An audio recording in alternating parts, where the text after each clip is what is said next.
जन्माष्टमी भगवान श्री कृष्ण के जन्म के उपलक्ष्य में मनाया जाने वाला एक वार्षिक हिंदू त्योहार है। इसे गोकुलाष्टमी या कृष्णाष्टमी के नाम से भी जाना जाता है। मान्यता है कि भगवान श्री कृष्ण का जन्म भाद्रपद महीने के कृष्ण पक्ष की अष्टमी तिथि को माता देवकी के गर्भ से आधी रात को हुआ था। इसलिए परंपरा के मुताबिक जन्माष्टमी की पूजा निशिता काल में की जाती है, जो आधी रात के आसपास होता है। इस दिन भक्त श्री कृष्ण का जन्मोत्सव मनाते हैं और उनके बाल रूप की पूजा करते हैं। इस दिन श्री कृष्ण के लिए व्रत भी रखे जाते हैं। देश भर में यह त्योहार बड़ी धूमधाम से मनाया जाता है। इस दिन मंदिरों और घरों में सजावट की जाती है और श्री कृष्ण के जीवन की झांकियां लगाई जाती हैं। गीता जैसे कुछ हिंदू ग्रंथों में जन्माष्टमी का उल्लेख मिलता है। जन्माष्टमी को देवत्व, प्रेम और धार्मिकता का प्रतीक भी माना जाता है। कहा जाता है कि जो व्यक्ति जन्माष्टमी का व्रत करता है, उसे ऐश्वर्य और मुक्ति मिलती है। साथ ही आयु, कीर्ति, यश, लाभ, पुत्र पौत्र की प्राप्ति से इसी जन्म में सभी तरह के सुखों का भोग करने के बाद मोक्ष की प्राप्ति होती है। भक्तिभाव से श्री कृष्ण की कथा सुनने से सभी पाप नष्ट हो जाते हैं।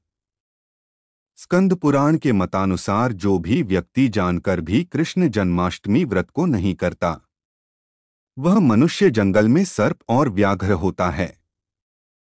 ब्रह्म पुराण का कथन है कि कलयुग में भाद्रपद मास के कृष्ण पक्ष की अष्टमी में 28वें युग में देवकी के पुत्र श्री कृष्ण उत्पन्न हुए थे। यदि दिन या रात में कला मात्र भी रोहिणी न हो तो विशेषकर चंद्रमा से मिली हुई रात्रि में इस व्रत को करें। भविष्य पुराण का वचन है, श्रावण मास के शुक्ल पक्ष में कृष्ण जन्माष्टमी व्रत को जो मनुष्य नहीं करता, वह क्रूर राक्षस होता है। केवल अष्टमी तिथि में ही उपवास करना कहा गया है। यदि वही तिथि रोहिणी नक्षत्र से युक्त हो तो जयंती नाम से संबोधित की जाएगी। वहने पुराण का वचन है कि कृष्ण पक्ष की जन्माष्टमी में यदि एक कला भी रोहिणी नक्षत्र हो तो उसको जयंती नाम से ही संबोधित किया जाएगा। अतः उसमें प्रयत्न से उपवास करना चाहिए। इस बार यानी कि 2024 में जन्माष्टमी 26 अगस्त सोमवार को पर रहा है। इस दिन से एक दिन पहले यानी कि 25 अगस्त रविवार को नहा के खाया जाता है। इस दिन तामसिक भोजन जैसे प्याज, लहसुन, मीट, मछली आदि चीज़ों का सेवन करना गलत माना जाता है। अगर आपने इन सब चीज़ों का सेवन किया है तो आप जन्माष्टमी का उपवास नहीं कर सकते। तो आप इन सब बातों का ध्यान रखें।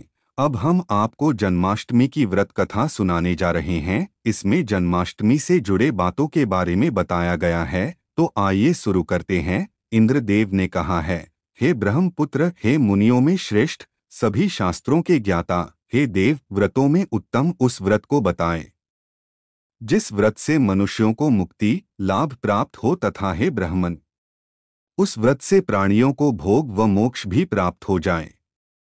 इंद्र की बातों को सुनकर नारद जी ने कहा, त्रेतायुग के अंत में और द्वापर युग के प्रारंभ समय में निंदित कर्म को करने वाला कंस नाम का एक अत्यंत पापी दैत्य हुआ। उस दुष्ट व नीच कर्मी दुराचारी कंस की देवकी नाम की एक सुंदर बहन थी। देवकी के गर्भ से उत्पन्न 8वां पुत्र कंस का वध करेगा। नारद जी की बातें सुनकर इंद्र ने कहा, हे महामते, उस दुराचारी कंस की कथा का विस्तार पूर्वक वर्णन कीजिए। क्या यह संभव है कि देवकी के गर्भ से उत्पन्न 8वां पुत्र अपने मामा कंस की हत्या करेगा? इंद्र की संदेह भरी बातों को सुनकर नारद जी ने कहा, हे अदितिपुत्र इंद्र, एक समय की बात है। उस दुष्ट कंस ने एक ज्योतिषी से पूछा कि ब्राह्मणों में श्रेष्ठ ज्योतिर्विद, मेरी मृत्यु किस प्रकार और किसके द्वारा होगी? ज्योतिषी बोले, हे दानवों में श्रेष्ठ कंस, वसुदेव की धर्मपत्नी देवकी जो वाक्पटु है और आपकी बहन भी है, उसी के गर्भ से उत्पन्न उसका 8वां पुत्र जो कि शत्रुओं को भी पराजित कर इस संसार में कृष्ण के नाम से विख्यात होगा। वही एक समय सूर्योदय काल में आपका वध करेगा। ज्योतिषी की बातें सुनकर कंस ने कहा, हे दैवज, बुद्धिमानों में अग्रण्य, अब आप यह बताएं कि देवकी का 8वां पुत्र किस मास में किस दिन मेरा वध करेगा। ज्योतिषी बोले, हे महाराज, माघ मास की शुक्ल पक्ष की तिथि को 16 कलाओं से पूर्ण श्रीकृष्ण से आपका युद्ध होगा। उसी युद्ध में वे आपका वध करेंगे। इसलिए हे महाराज, आप अपनी रक्षा यत्न पूर्वक करें। इतना बताने के पश्चात नारद जी ने इंद्र से कहा, ज्योतिषी द्वारा बताए गए समय पर ही कंस की मृत्यु कृष्ण के हाथ निःसंदेह होगी। तब इंद्र ने कहा, हे मुनि, उस दुराचारी कंस की कथा का वर्णन कीजिए और बताइए कि कृष्ण का जन्म कैसे होगा तथा कंस की मृत्यु कृष्ण द्वारा किस प्रकार होगी। इंद्र की बातों को सुनकर नारद जी ने पुनः कहना प्रारंभ किया। उस दुराचारी कंस ने अपने एक द्वारपाल से कहा, मेरी इस प्राणों से प्रिय बहन की पूर्ण सुरक्षा करना। द्वारपाल ने कहा, ऐसा ही होगा। कंस के जाने के पश्चात उसकी छोटी बहन दुखित होते हुए जल लेने के बहाने घड़ा लेकर तालाब पर गई।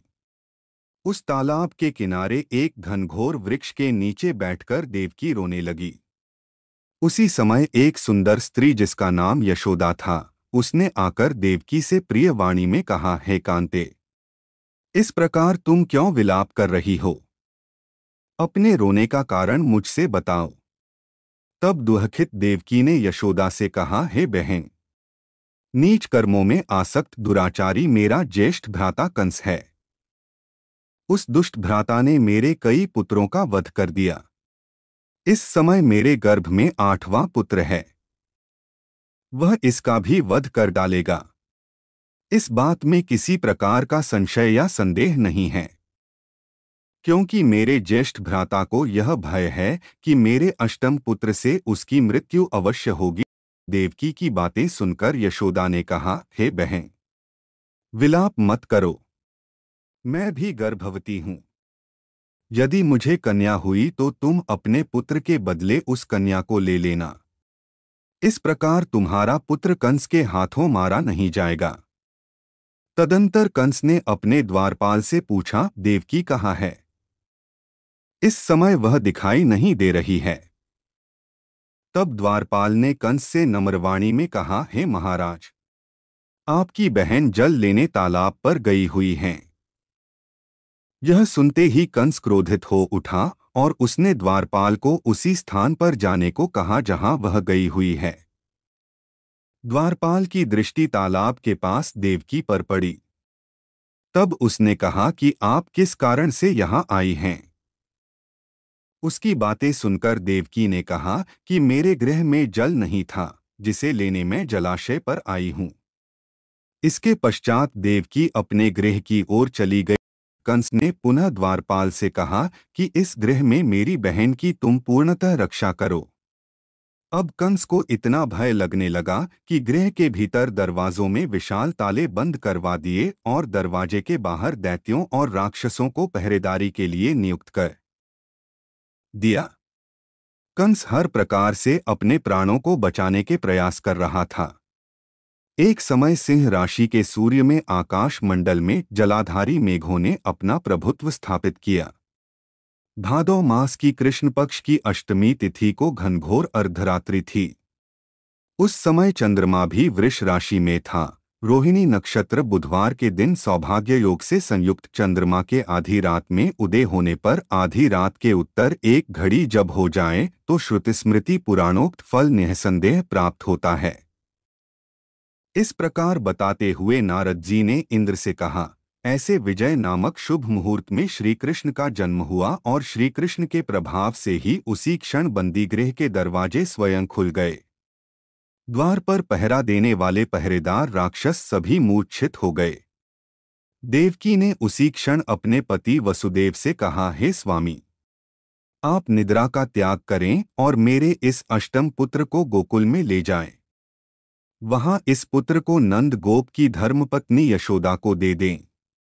उस समय यमुना जी पूर्ण रूप से बाढ़ग्रस्त थीं, किंतु जब वसुदेव जी बालक कृष्ण को सूप में लेकर यमुना जी को पार करने के लिए उतरे, उसी क्षण बालक के चरणों का स्पर्श होते ही यमुना जी अपने पूर्व स्थिर रूप में आ गईं। किसी प्रकार वसुदेव जी गोकुल पहुँचे और नंद के गृह में प्रवेश कर उन्होंने अपना पुत्र तत्काल उन्हें दे दिया और उसके बदले में उनकी कन्या ले ली। वे तत्क्षण वहां से वापस आकर कंस के बंदी गृह में पहुंच गए। प्रातःकाल जब सभी राक्षस पहरेदार निद्रा से जागे तो कंस ने द्वारपाल से पूछा कि अब देवकी के गर्भ से क्या हुआ, इस बात का पता लगाकर मुझे बताओ।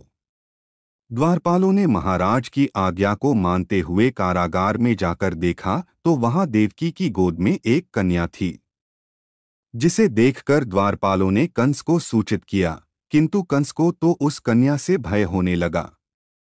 अतः वह स्वयं कारागार में गया और उसने देवकी की गोद से कन्या को झपट लिया और उसे एक पत्थर की चट्टान पर पटक दिया, किंतु वह कन्या विष्णु की माया से आकाश की ओर चली गई और अंतरिक्ष में जाकर विद्युत के रूप में परिणत हो गई। उसने कंस से कहा कि हे दुष्ट, तुझे मारने वाला गोकुल में नंद के गृह में उत्पन्न हो चुका है और उसी से तेरी मृत्यु सुनिश्चित है।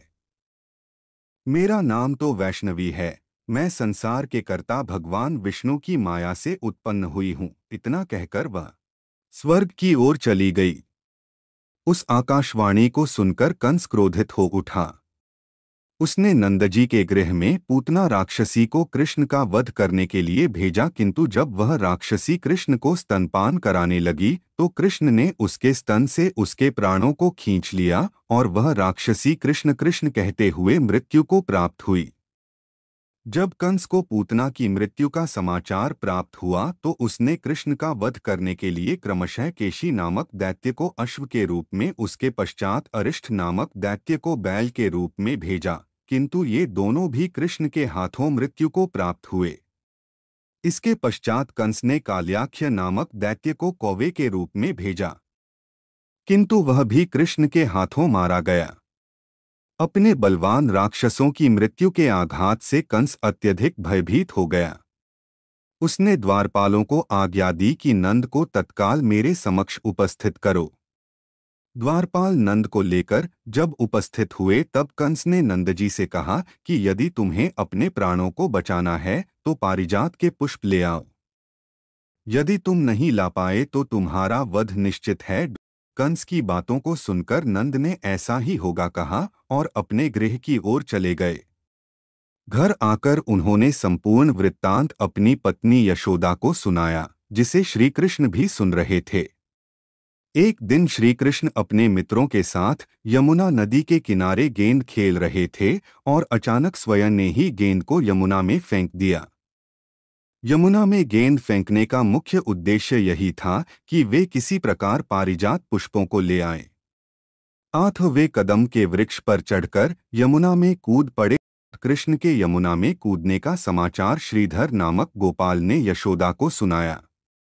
यह सुनकर यशोदा भागती हुई यमुना नदी के किनारे आ पहुंची और उसने यमुना नदी की प्रार्थना करते हुए कहा, हे यमुना, यदि मैं बालक को देखूंगी तो भाद्रपद मास की रोहिणी युक्त अष्टमी का व्रत अवश्य करूंगी, क्योंकि दया, दान, सज्जन प्राणी, ब्राह्मण कुल में जन्म, रोहिणीयुक्त अष्टमी, गंगाजल, एकादशी, गया श्राद्ध और रोहिणी व्रत ये सभी दुर्लभ हैं। हजारों अश्वमेध यज्ञ, सहस्रों राजसूय यज्ञ, दान, तीर्थ और व्रत करने से जो फल प्राप्त होता है वह सब कृष्णाष्टमी के व्रत को करने से प्राप्त हो जाता है। यह बात नारद ऋषि ने इंद्र से कही। इंद्र ने कहा, हे मुनियों में श्रेष्ठ नारद, यमुना नदी में कूदने के बाद उस बालरूपी कृष्ण ने पाताल में जाकर क्या किया, यह संपूर्ण वृत्तांत भी बताएं। नारद ने कहा, हे इंद्र, पाताल में उस बालक से नागराज की पत्नी ने कहा कि तुम यहाँ क्या कर रहे हो, कहाँ से आए हो और यहाँ आने का क्या प्रयोजन है। नागपत्नी बोली, हे कृष्ण, क्या तूने द्यूत क्रीड़ा की है जिसमें अपना समस्त धन हार गया है? यदि यह बात ठीक है तो कंकड़, मुकुट और मणियों का हार लेकर अपने गृह में चले जाओ, क्योंकि इस समय मेरे स्वामी शयन कर रहे हैं। यदि वे उठ गए तो वे तुम्हारा भक्षण कर जाएंगे। नागपत्नी की बातें सुनकर कृष्ण ने कहा, हे कांते, मैं किस प्रयोजन से यहाँ आया हूँ, वह वृत्तांत मैं तुम्हें बताता हूँ। समझ लो, मैं कालिया नाग के मस्तक को कंस के साथ द्यूत में हार चुका हूँ और वही लेने मैं यहाँ आया हूँ। बालक कृष्ण की इस बात को सुनकर नागपत्नी अत्यंत क्रोधित हो उठीं और अपने सोए हुए पति को उठाते हुए उसने कहा, हे स्वामी, आपके घर यह शत्रु आया है, इसका हनन कीजिए। अपनी स्वामिनी की बातों को सुनकर कालिया नाग निंद्रावस्था से जाग पड़ा और बालक कृष्ण से युद्ध करने लगा। इस युद्ध में कृष्ण को मूर्छा आ गई। उसी मूर्छा को दूर करने के लिए उन्होंने गरुड़ का स्मरण किया। स्मरण होते ही गरुड़ वहां आ गए। श्री कृष्ण अब गरुड़ पर चढ़कर कालियानाग से युद्ध करने लगे और उन्होंने कालियानाग को युद्ध में पराजित कर दिया। अब कालियानाग ने भली भांति जान लिया था कि मैं जिनसे युद्ध कर रहा हूं वे भगवान विष्णु के अवतार श्री कृष्ण ही हैं। अतः उन्होंने कृष्ण के चरणों में साष्टांग प्रणाम किया और पारिजात से उत्पन्न बहुत से पुष्पों को मुकुट में रखकर कृष्ण को भेंट किया। जब कृष्ण चलने को हुए तब कालियानाग की पत्नी ने कहा, हे स्वामी, मैं कृष्ण को नहीं जान पाई। हे जनार्दन, मंत्र रहित, क्रिया रहित, भक्तिभाव रहित मेरी रक्षा कीजिए। हे प्रभु, मेरे स्वामी मुझे वापस दे दें। तब श्री कृष्ण ने कहा, हे सर्पिणी, दैत्यों में जो सबसे बलवान है उस कंस के सामने मैं तेरे पति को ले जाकर छोड़ दूंगा, अन्यथा तुम अपने गृह को चली जाओ। अब श्री कृष्ण कालियानाग के फन पर नृत्य करते हुए यमुना के ऊपर आ गए। तदंतर कालिया की फुंकार से तीनों लोग कंपायमान हो गए। अब कृष्ण कंस की मथुरा नगरी को चल दिए। वहां कमल पुष्पों को देखकर यमुना के मध्य जलाशय में वह कालिया सर्प भी चला गया। इधर कंस भी विस्मित हो गया तथा कृष्ण प्रसन्नचित्त होकर गोकुल लौट आए। उनके गोकुल आने पर उनकी माता यशोदा ने विभिन्न प्रकार के उत्सव किए। अब इंद्र ने नारद जी से पूछा, हे महामुने, संसार के प्राणी बालक श्री कृष्ण के आने पर अत्यधिक आनंदित हुए। आखिर श्री कृष्ण ने क्या क्या चरित्र किया, वह सभी आप मुझे बताने की कृपा करें। नारद ने इंद्र से कहा, मन को हरने वाला मथुरा नगर यमुना नदी के दक्षिण भाग में स्थित है। वहां कंस का महाबलशायी भाई चाणूर रहता था। उस चाणूर से श्री कृष्ण के मल्लयुद्ध की घोषणा की गई। हे इंद्र, कृष्ण एवं चाणूर का मल्लयुद्ध अत्यंत आश्चर्यजनक था। चाणूर की अपेक्षा कृष्ण बालरूप में थे। भेरी शंख और मृदंग के शब्दों के साथ कंस और केशी इस युद्ध को मथुरा की जनसभा के मध्य में देख रहे थे। श्री कृष्ण ने अपने पैरों को चाणूर के गले में फंसाकर उसका वध कर दिया।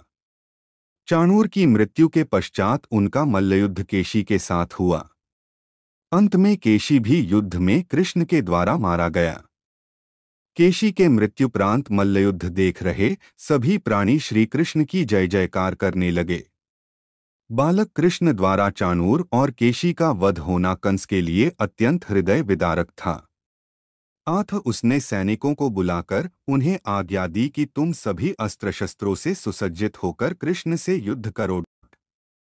हे इंद्र, उसी क्षण श्री कृष्ण ने गरुड़, बलराम तथा सुदर्शन चक्र का ध्यान किया, जिसके परिणामस्वरूप बलदेव जी सुदर्शन चक्र लेकर गरुड़ पर आरूढ़ होकर आए। उन्हें आता देख बालक कृष्ण ने सुदर्शन चक्र को उनसे लेकर स्वयं गरुड़ की पीठ पर बैठकर न जाने कितने ही राक्षसों और दैत्यों का वध कर दिया। कितनों के शरीर अंगभंग कर दिए। इस युद्ध में श्री कृष्ण और बलदेव ने असंख्य दैत्यों का वध किया। बलराम जी ने अपने आयुध शस्त्र हल से और कृष्ण ने सुदर्शन चक्र से माघ मास की शुक्ल पक्ष की सप्तमी को विशाल दैत्यों के समूह का सर्वनाश किया। जब अंत में केवल दुराचारी कंस ही बच गया तो कृष्ण ने कहा, हे दुष्ट, अधर्मी, दुराचारी, अब मैं इस महायुद्ध स्थल पर तुझसे युद्ध कर तथा तेरा वध कर इस संसार को तुझसे मुक्त कराऊंगा। यह कहते हुए श्री कृष्ण ने उसके केशों को पकड़ लिया और कंस को घुमाकर पृथ्वी पर पटक दिया, जिससे वह मृत्यु को प्राप्त हुआ। कंस के मरने पर देवताओं ने शंखघोष व पुष्पवृष्टि की। वहां उपस्थित समुदाय श्री कृष्ण की जय जयकार कर रहा था। कंस की मृत्यु पर नंद, देवकी, वसुदेव, यशोदा और इस संसार के सभी प्राणियों ने हर्ष पर्व मनाया। इस कथा को सुनने के पश्चात इंद्र ने नारद जी से कहा, हे ऋषि, इस कृष्ण जन्माष्टमी का पूर्ण विधान बताएं एवं इसके करने से क्या पुण्य प्राप्त होता है। इसके करने की क्या विधि है? नारद जी ने कहा, हे इंद्र, भाद्रपद मास की कृष्ण जन्माष्टमी को इस व्रत को करना चाहिए। उस दिन ब्रह्मचर्य आदि नियमों का पालन करते हुए श्री कृष्ण का स्थापन करना चाहिए। सर्वप्रथम श्री कृष्ण की मूर्ति स्वर्ण कलश के ऊपर स्थापित कर चंदन, धूप, पुष्प, कमल पुष्प आदि से श्री कृष्ण प्रतिमा को वस्त्र से वेष्टित कर विधिपूर्वक अर्चन करें। गुरुचि, छोटी पीतल और सौंठ को श्री कृष्ण के आगे अलग अलग रखें। इसके पश्चात भगवान विष्णु के 10 रूपों को देवकी सहित स्थापित करें। हरि के सान्निध्य में भगवान विष्णु के 10 अवतारों गोपिका, यशोदा, वसुदेव, नंद, बलदेव, देवकी, गायों, वत्स, कालिया, यमुना नदी, गोपगण और गोपपुत्रों का पूजन करें। इसके पश्चात 8वें वर्ष की समाप्ति पर इस महत्वपूर्ण व्रत का उद्यापन कर्म भी करें। यथाशक्ति विधान द्वारा श्री कृष्ण की स्वर्ण प्रतिमा बनाएं।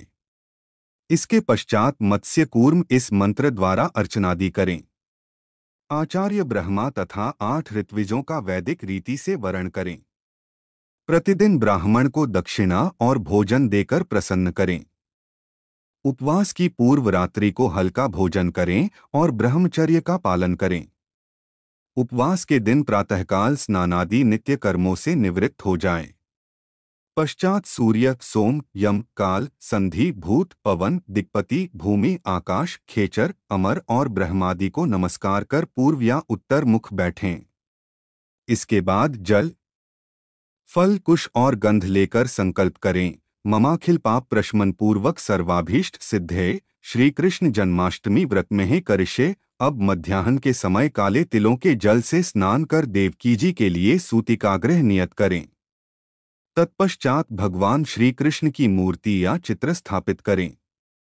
मूर्ति में बालक श्री कृष्ण को स्तनपान कराती हुई देवकी हो और लक्ष्मी जी उनके चरण स्पर्श किए हों अथवा ऐसे भाव हो। इसके बाद विधि विधान से पूजन करें।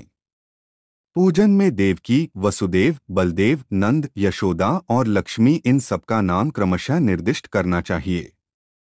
फिर निम्न मंत्र से पुष्पांजलि अर्पण करें। प्रणमे देव जननी त्वया जातस्तु वामनः वसुदेवात् तथा कृष्णो नमस्तुभ्यं नमो नमः सुपुत्रार्घ्यं प्रदत्तं मे गृहाणेम नमोस्तुते। अंत में प्रसाद वितरण कर भजन कीर्तन करते हुए रात्रि जागरण करें। ये तो थी व्रत कथा और उसकी विधि। अब बात करते हैं जन्माष्टमी के दिन भगवान कृष्ण को लगाए जाने वाले भोग के बारे में। मित्रों, जन्माष्टमी के दिन भगवान श्री कृष्ण को 56 भोग लगाए जाते हैं, जिन्हें 56 भोग भी कहा जाता है।